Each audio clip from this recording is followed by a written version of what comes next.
what you as counselors are thinking about, right? And what you as counselors can do in this whole conversation. What does that mean? So first, you gotta deal with and fight against all the bad happening here. Should I take SATs again, right? Do I need to take that AP, right? Like, so you gotta fight against, like, the TikTokers who are like, test optional will kill your application. I almost got on TikTok because of him. My son sent this to me, and I was about to stitch TikTok with him, and like, look at the data, you liar. Right? So like, how do you deal with this when they're seeing it? So part of it is addressing that. Debunking some of the myths that are out there, right? Debunking them with data.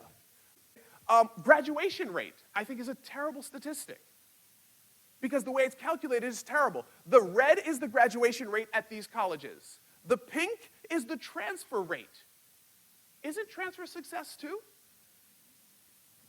So if we add up graduation and transfer, there's no real difference. Like, actually, Babson is better than Williams. Sure, some kids go to Babson and choose to move on, but they're all successful. There's no gray, which is withdraw. So there's data, there's knowledge, there's understanding. Your job as a counselor is to get to the understanding of the data. They spit out a lot of data. All these college search sites, I hate them all. I'm trying to learn about a college my son wants to go to.